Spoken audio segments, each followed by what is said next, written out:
ಸಹಕಾರಿ ಸಚಿವ ರಾಜಣ್ಣ ಅವರನ್ನು ವಜಾ ಮಾಡುವ ಮೂಲಕ ಕಾಂಗ್ರೆಸ್ ಹೈಕಮಾಂಡ್ ದೊಡ್ಡ ಮಟ್ಟದ ಸಂದೇಶವನ್ನು ಕಳಿಸಿದೆ. ಪಕ್ಷ ವಿರುದ್ಧ ಯಾರೇ ಮಾತನಾಡಿದರೂ ಕೂಡ ಅವರನ್ನು ಸಹಿಸಿಕೊಳ್ಳುವುದಿಲ್ಲ ಎನ್ನುವಂಥ ಸಂದೇಶವನ್ನು ಕಳಿಸಿದೆ. ಇದರ ಜೊತೆಗೆ ಪಕ್ಷ ನೀಡುವಂಥ ಸಲಹೆ ಸೂಚನೆಗಳನ್ನು ಕಡ್ಡಾಯವಾಗಿ ಪಾಲನೆ ಮಾಡಬೇಕು, ಪಕ್ಷ ಕೈಗೊಂಡ ತೀರ್ಮಾನಕ್ಕೆ ಬದ್ಧವಾಗಿರಬೇಕು ಎನ್ನುವಂಥ ಸಂದೇಶವನ್ನು ಕೂಡ ಕಳಿಸಿದೆ. ಹಾಗಾದರೆ ಸಿಎಂ ಸಿದ್ದರಾಮಯ್ಯ ಅವರ ಮುಂದಿನ ನಡೆಯನ್ನು ಮುಂಬರುವ ಅಧಿಕಾರ ಹಸ್ತಾಂತರದ ಸಂದರ್ಭದಲ್ಲಿ ಯಾವ ತೀರ್ಮಾನ ಕೈಗೊಳ್ಳಲಿದ್ದಾರೆ, ಹೈಕಮಾಂಡ್ ನಿರ್ಧಾರವೇನು? ಈ ಕುರಿತು ಇನ್ನಷ್ಟು ಮಾಹಿತಿ ನೀಡ್ತೀವಿ. ನಮ್ಮ ಚಾನಲ್ ಸಬ್ಸ್ಕ್ರೈಬ್ ಮಾಡಿ, ಶೇರ್ ಮಾಡಿ, ಲೈಕ್ ಮಾಡಿ, ಹಾಗೆ ಕಾಮೆಂಟ್ ಮಾಡಿ.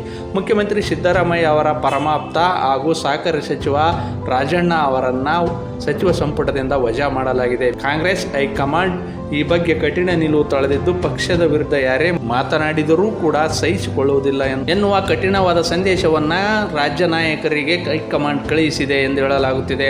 ಮುಂಬರುವ ಡಿಸೆಂಬರ್ನಲ್ಲಿ ಅಧಿಕಾರ ಹಸ್ತಾಂತರ ಕುರಿತು ಕೂಡ ಕಾಂಗ್ರೆಸ್ ಹೈಕಮಾಂಡ್ ಕಠಿಣ ನಿರ್ಧಾರ ಕೈಗೊಳ್ಳುವ ಎಲ್ಲ ಸಾಧ್ಯತೆ ಇದೆ ಎಂದು ಹೇಳಲಾಗುತ್ತಿದೆ.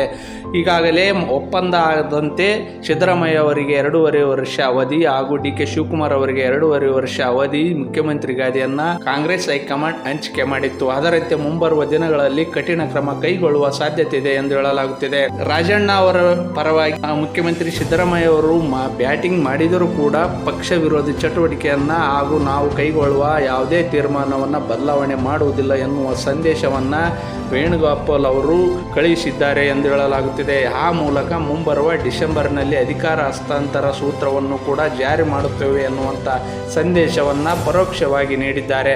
ಮುಂಬರುವ ಡಿಸೆಂಬರ್ನಲ್ಲಿ ಸಿದ್ದರಾಮಯ್ಯ ಅವರು ರಾಜೀನಾಮೆ ನೀಡಿ ಡಿ.ಕೆ. ಶಿವಕುಮಾರ್ ಅವರಿಗೆ ಪಟ್ಟ ಕಟ್ಟುವ ಸಾಧ್ಯತೆ ಇದೆ ಎಂದು ಹೇಳಲಾಗುತ್ತಿದೆ.